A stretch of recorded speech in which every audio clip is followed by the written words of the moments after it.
on va accueillir tout de suite Michel Marie, merci, puisqu'on va parler de toutes ces affaires. Et dans un instant, bien sûr, il y aura Jean-Louis, le maire du village. Alors, complice, fausse identité, concurrent tué, révélation sur l'amende de Mohamed Amra, le fugitif le plus recherché d'Europe, puisque Mohamed Amra, la mouche, n'a toujours pas été retrouvée. Hein. C'est un truc de fou. Ça fait combien de temps maintenant? Ça fait 2 semaines. Depuis le 15 mai.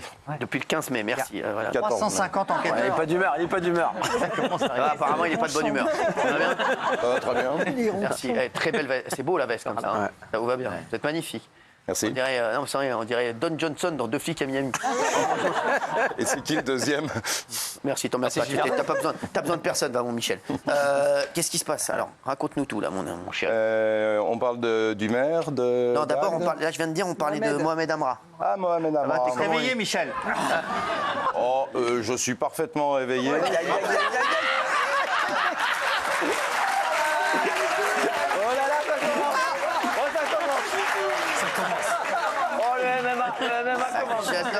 J'adore. Je suis parfaitement réveillé. Même quand ils s'embrouillent, ils parlent comme ça. Merci, même quand ils auraient la bite, je voudrais 2 baguettes. Et mettez-moi des fraises tagada, s'il vous plaît. Merci. Oui, alors, Michel, tu peux être parfaitement réveillé. Bah oui, je suis complètement réveillé. Bien sûr, qu'est-ce qu'il raconte, lui, Je ne sais pas ce qu'il raconte. Bon, c'est pas grave. Mais quelle andouille. Ah, j'ai pas dit ça. C'est une andouille. J'ai pas dit ça. Non, alors, Mohamed Amra dit la mouche s'est évadée donc le 14 mai dernier. Et là, on va de découverte en découverte. C'est-à-dire qu'en fait, personne n'a calculé qui était vraiment ce personnage. Et là, on découvre qu'il avait une complice, qui était à la fois sa maîtresse, sa complice, qui a été interpellée. C'est une jeune femme de 27 ans, c'est une Marseillaise, s'appelle Nawel. Je reviens peut-être pas sur les circonstances de l'évasion, je pense qu'on les a largement vues. Donc Nawel a 27 ans, elle est maintenant incarcérée depuis le mois de janvier 2023, mais elle pose problème aux enquêteurs parce qu'en fait elle était, elle aussi, elle n'était pas dans les écrans radars des policiers. Et on découvre à l'occasion de ces fameuses sonorisations de parloir que, en fait, il y avait une personne qui avait un parloir, un permis de visite, c'était sa sœur, qui s'appelle Saba. Et Saba, en réalité, n'est quasiment jamais venue voir son frère. Elle donnait sa pièce d'identité soit à Nawel, soit à d'autres personnes, d'autres femmes. Et il avait donc des visites de gens différents, de femmes différentes, notamment cette fameuse Nawel, avant qu'elle ne se soit faite interpeller donc en janvier 2023. Et là, en fait, on s'en rend compte parce qu'ils ont des relations sexuelles au parloir. Et comme c'est censé être sa sœur, a priori, là, effectivement, il se pose des questions. Ben oui, du coup, c'est un problème là. avec la vidéosurveillance, on s'aperçoit que c'est pas sa sœur. C'est sûr que oui, si, forcément. Et quand, en janvier 2022, le Amra est interpellé en région parisienne sur une affaire de tentative de meurtre ou d'assassinat, il a sur lui les papiers du frère de Nawel. Et en fait, c'est comme ça que commence l'enquête. Qui est ce monsieur? On s'aperçoit qu'il a une sœur et que la sœur est très proche de Mohamed Amra. Et on s'aperçoit également que Mohamed Amra a une activité intense au téléphone, que sa cellule est devenue un bureau de chef d'entreprise, il gère ses affaires, ça on l'a déjà dit, et il va mettre à contribution dans une affaire marseillaise qui remonte au mois de juin 2022, il met à contribution cette fameuse Nawel, où elle va louer des voitures de location. Elle va d'ailleurs, une fois, être obligée d'en ramener une au loueur, une Audi. Elle est percée de balles. Et elle ramène la voiture et elle dira par la suite qu'elle n'a pas fait attention. Enfin, la voiture, elle avait été transpercée de part en part. Quand elle arrive, elle ramène au loueur. Voilà, elle dit, je sais pas ce qui s'est passé. Attention, c'est un mec. Il y a eu un petit accrochage. Des moucherons. Donc, alors, où commence la complicité ou la fascination amoureuse Comme dans le livre de Valérie, en fait. Ça sera toute la question, oui. Merci. Un chapitre supplémentaire. Et on s'aperçoit donc que Nawel... Pardon ? Bon, on ne t'emmerde pas. Oui. Nawel donc a aidé à tous les niveaux. Elle a loué le Airbnb, elle a ramené la voiture, de location. Et elle a également réceptionné les complices de son amant à Marseille. Ouais. La fameuse équipe de Normandie qui commet cet enlèvement, cette séquestration et ce meurtre de ce monsieur, là, le Ugur. Ouais. Elle se débarrasse du téléphone portable, elle brûle les sacs. Bref. Toujours est-il qu'elle est, pour l'ensemble de son œuvre, interpellée en janvier 2023 et depuis, donc, elle est incarcérée. Merci. Voilà. Vous avez autre chose à ajouter, oui, là-dessus, vous vouliez... Oui, non, il y a une vraie question qui se pose, c'est sur les failles du système de la pénitentiaire. La fausse identité. La fausse identité, c'est... On peut entrer en prison sous une fausse identité. Ouais. C'est ça qu'on apprend. Et non seulement elle, mais d'autres femmes également. Plusieurs. Ouais. avec la Il y en a au moins 2 qui se sont servis de la même identité. C'est fou, c'est fou. C'est fou, Je ce sais que pas tu le me chiffre, racontes. mais plusieurs. Quand on dit qu'on marche sur la tête... En prison, ça va. Hein. Non, et puis- Avec des portables, de la drogue et sous fausse identité. Et ce qui est fou aussi, c'est qu'il y a des écoutes téléphoniques quand même qui remontent à janvier 2022. On s'aperçoit, d'ailleurs on se pose, la vraie question qu'on se pose, c'est de savoir si c'est pas lui qui a organisé son évasion depuis sa cellule et s'il n'avait pas un téléphone portable au moment de l'évasion. Ouais. Alors que normalement, la fouille lors d'un transfert chez le juge d'instruction doit avoir lieu. C'est quand même très étonnant. D'ailleurs, le garde des Sceaux a demandé une enquête interne. On verra ce que ça donne. Mais enfin, il y a combien de Mohamed Amra dans les... Parce que la particularité, quand même, c'est qu'on a la Santé, les Baumettes et la prison d'Évreux, la maison d'arrêt d'Évreux, où il a exactement les mêmes avantages. Bien sûr. Oui, très vite. Non, mais Éric Dupond-Moretti semble tomber de l'armoire en découvrant tout ça. Il a dit, j'ai appris dans la presse qu'il y avait des portables, que Mohamed Amra avait des portables. Il faut juste rappeler qu'il y a une loi de 2009 qui empêche la fouille systématique des détenus après qu'ils sont allés au parloir. Et il n'y a pas de fouille sur ceux qui viennent leur rendre visite. Ils passent au rayon X, on ne les fouille pas. Donc vous pouvez faire rentrer de la drogue, vous pouvez faire rentrer des portables, et ensuite vous n'avez pas fouillé le détenu après son parloir. Donc évidemment, tout cela circule tranquillement. Et donc Éric Dupond-Moretti se pose la question, est-ce que je vais revenir sur la loi de 2009 ? Il serait peut-être temps. oui. Ouais. Bien sûr. J'ai entendu des voix. Le maire d'Agde, donc, il tourne 300 000 € sous l'influence d'une voyante ventriloque et finit en détention. Ça, c'est une affaire. Celui-là, C'est une histoire, Qu'est-ce que c'est que cette histoire ? c'est une histoire de fou. Le maire, c'est Gilles Détor. Les Gilles sont toujours bizarres. Il est républicain, mais il est républicain, le maire d'Agde. Ouais. Et il a été mis en examen pour prise d'intérêt illégal. C'est déjà beaucoup. Il a été mis en examen pour prise d'intérêt illégal et corruption. Ça, c'est en mars 2024.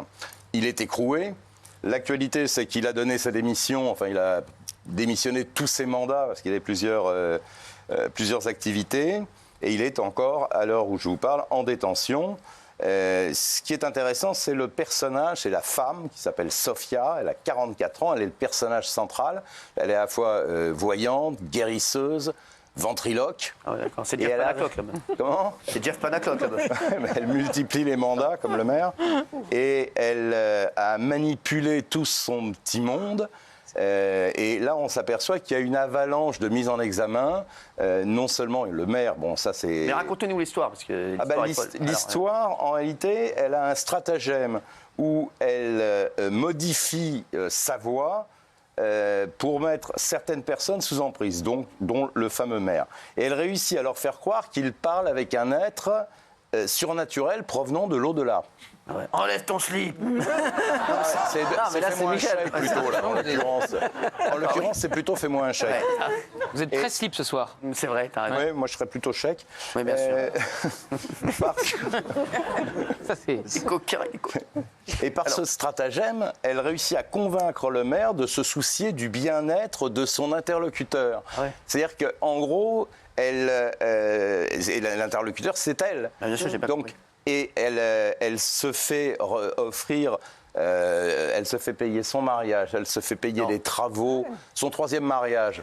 Alors, il n'y a pas que la mairie qui a payé, parce qu'il y a aussi un entrepreneur. On retrouve les gens du bâtiment, du groupe Eiffage, qui sont mis en examen pour abus de confiance. Eux, ils ont fait des travaux au domicile de la voyante. Un autre lui a fait entièrement sa cuisine pour 17 000 €. Enfin, elle a détourné un fric. Et surtout, elle a fait embaucher 5 personnes de sa famille à des postes, oui, à la mairie. Gilles. C'est l'ancienne compagne du maire qui a dénoncé ça. Parce que l'ancienne compagne du maire, elle ne comprenait pas pourquoi le maire était devenu sous l'emprise de quelqu'un. Mais lui, il dit, jusqu'au bout, presque jusqu'à aujourd'hui, enfin jusqu'à sa garde à vue, il dit, mais si, c'est quelqu'un de surnaturel qui me parle, c'est une voix quasi masculine, une voix posée, une voix rauque que j'adore. Et c'est vrai que la voix lui dit, il faut payer la véranda, il faut payer la véranda. Absolument.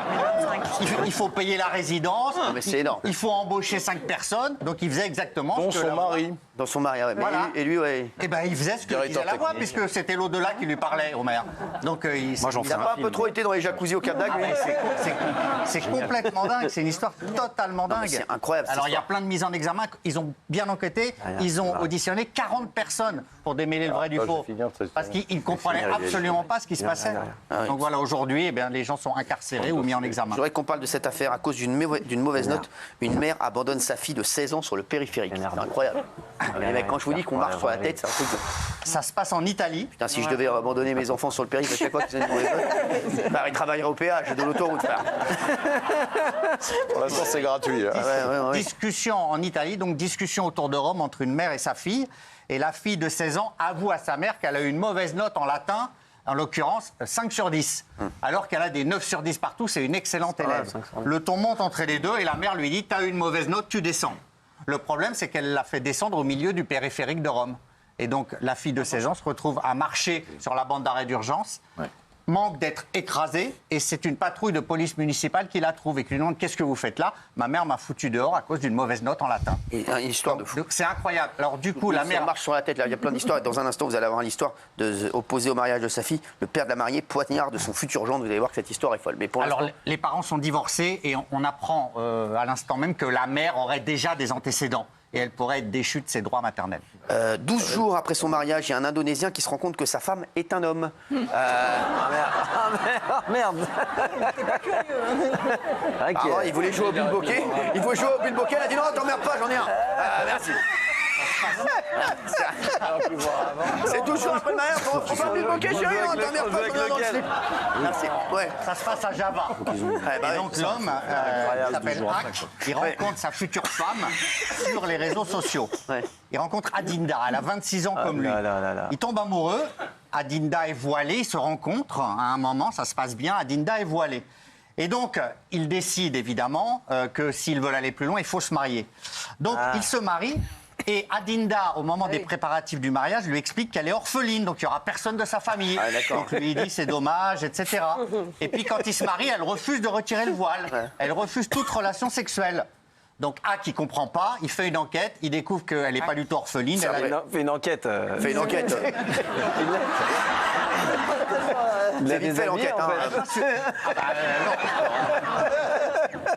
C'est bien ce que je pensais. Excuse-moi, c'est des couilles.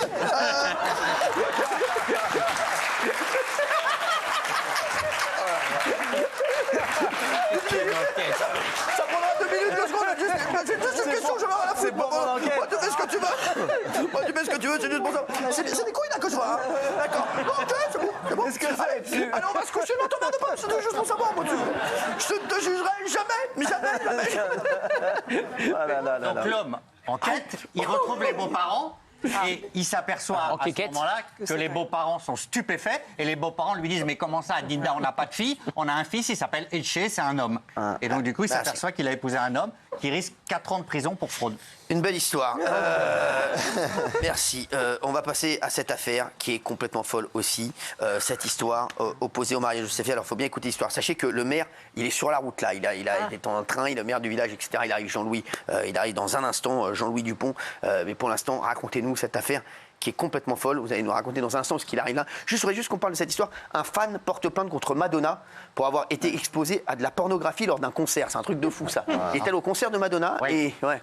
C'était en mars 2024 à Los Angeles. Il va au concert et puis il sort du concert et il dit rien ne va. D'abord, elle était en retard. Ensuite, j'ai été exposé à de la pornographie. Et puis, depuis que j'ai été exposé à ça, ça va pas. Je suis en dépression, ça va très mal. Et donc, il décide de la poursuivre très sérieusement à Los Angeles pour tous les chefs d'inculpation. C'est-à-dire qu'il y a retard, donc rupture du contrat écrit entre un client et une prestataire. Non, vous savez à quoi je pense? Excusez-moi. Détresse Je pense émotionnelle. à un truc, je pense au mec quand il a appelé ses potes et qu'il leur a dit que le mec était marié avec la femme. Il a dit ouais, allô, non, il y a une couille dans le potage.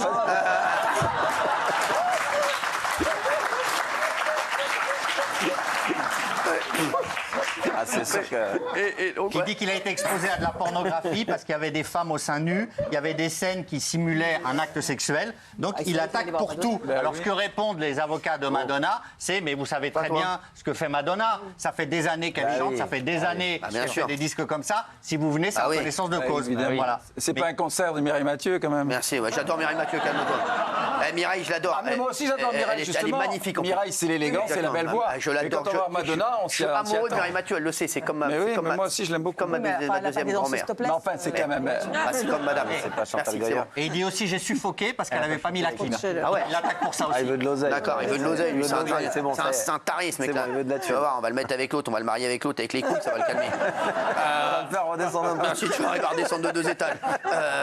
Les chéris, on a cru qu'on allait mourir. Un couple violemment agressé après une simple querelle de voisinage. Juste ça, très rapide, et après on va parler de l'histoire. Parce que cette histoire de fou de la fille avec le père, là, de la mariée, c'est fou. Merci, Patrick. C'est un couple, Rosen et Parfait. Parfait, c'est son prénom. Rosen. Rosen, 37 ans, Parfait, c'est son compagnon, 35 ans. Ils ont 3 enfants, ils habitent un petit pavillon du côté de Brest. Et à 3h30 du matin, Rosen est réveillée par des cris. Elle entend que ça vient d'en bas de chez elle. Comment ? C'était pas chose Beaumont ? Rosen. Elle entend des hurlements, elle descend, elle dévale les escaliers, ces petits pavillons. Et là, elle voit 2 individus qui sont en train de se battre avec son compagnon, avec Parfait. Il y en a un qui a un couteau, donc elle intervient physiquement, elle ne va même pas s'en rendre compte, mais elle va être blessée très gravement au niveau du cou. Les types, ils réussissent à refermer la porte, ils essayent de casser la fenêtre pour rentrer quand même dans la maison.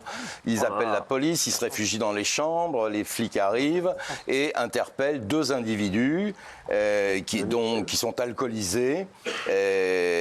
À l'origine, l'histoire, c'est une querelle de voisinage, c'est-à-dire que Parfait, à 3h30 du matin, entendait pouvoir dormir tranquille. Les voisins qui sont installés là depuis le mois de février mettaient la musique à fond, ces 2 pavillons mitoyens. Donc Parfait est sorti pour dire à ses voisins mais baissez le son, et ça a dégénéré dans une bagarre incroyable. Et il se trouve que l'auteur des coups de couteau est un Tunisien sous OQTF. Ah, d'accord. Non, Gilles, quoi, tu dis quoi ? Non, je découvre l'histoire qui est incroyable. Ouais, quoi. c'est incroyable. C'est encore une fois une histoire de... Moi qui essaye parfois de militer pour certaines thèses, encore quelqu'un sous OQTF, mais c'est pas possible. Quoi. Ouais, faut trouver un système pour expulser.